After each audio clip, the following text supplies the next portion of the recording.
Hi student, நீங்க வந்து exercise 2.5ல 4th sum பார்க்க போறோம். Find the 19th term of an AP minus 11 minus 15 minus 19. இப்போ வந்து 19th term கேக்குறாங்க. நம்மளுக்கு 19th term கேட்டிருக்கறனால நம்ம AP ஓட nth term formula யூஸ் பண்ணனும்.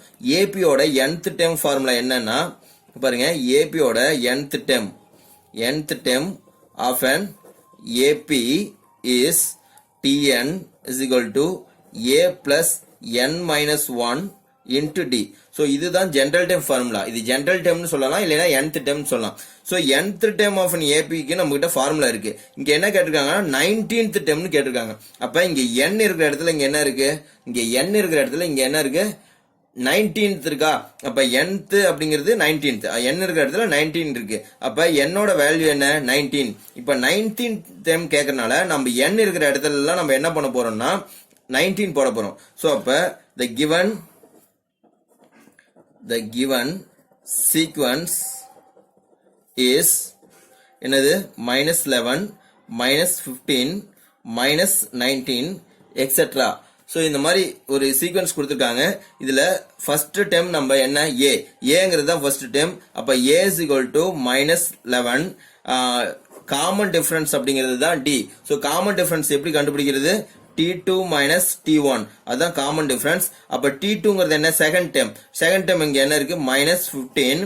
அடுத்து minus T1ங்கிறது என்ன? ஃபர்ஸ்ட் term என்ன இருக்குது? minus 11. அப்ப minus of minus 11 வருமா? அதாவது second term minus first term. அப்ப minus 15 minus of minus plus 11 வரும். அப்ப ஆன்சர் வந்து minus 4. அப்ப D ஓட வேல்யூ minus 4.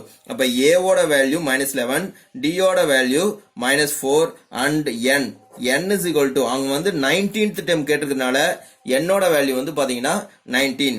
சோ அப்ப இந்த ஃபார்முலாவுல நம்ம அப்ளை பண்ண போறோம். அப்ப இந்த ஃபார்முலா வந்து ஈக்குவேஷன் 1 அப்படின்னு வச்சுக்கிட்டா, அப்ப ஈக்குவேஷன் 1 implies Tn க்கு பதிலா என்ன? T19 is equal to ங்கிறது minus 11 இங்க பிளஸ் இருக்கு. சோ பிளஸ் n minus 1 இருக்கு. nங்கிறது என்ன? 19. அப்ப 19 minus 1 into d. இங்க dங்கிறது minus 4. So minus 4. எல்லாமே bracket யூஸ் பண்ணீங்க, கன்ஃபியூஸ் வராது. அப்ப minus 11 plus 19 minus 1 18 into minus 4. அப்ப minus 11 plus இங்க 18 into 4. So 18 into 4 வந்து என்ன வரும்? 8 4s are 32, 1 4s are 4. 4 plus 7, 4 plus 3 7. So இங்க வந்து மைனஸ் இருக்கா? அப்ப மைனஸ் இருக்கறனால இத நம்ம என்னன்னு போடலாம்? minus 72 னு போடலாமா? So 18 into minus 4 minus 72.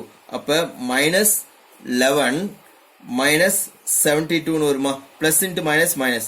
அப்ப minus 83 னு எழுதலாமா? அப்ப T19 அப்படிங்கிறது என்ன? minus 83. So இந்த minus 83 ங்கிறது என்ன? 19th term. So therefore 19th term of an AP is minus 83 னு எழுதலாமா? அதாவது இந்த சீரிஸ்ல வந்து இது first term, second term, third term இப்படியே போயிட்டே இருந்துச்சுன்னா 19th term என்ன வரும்னு கேட்டிருக்காங்க. அப்ப 19th term வந்து இந்த ஃபார்முலா யூஸ் பண்ணி நம்ம ஈஸியா கண்டுபிடிச்சிடலாம்.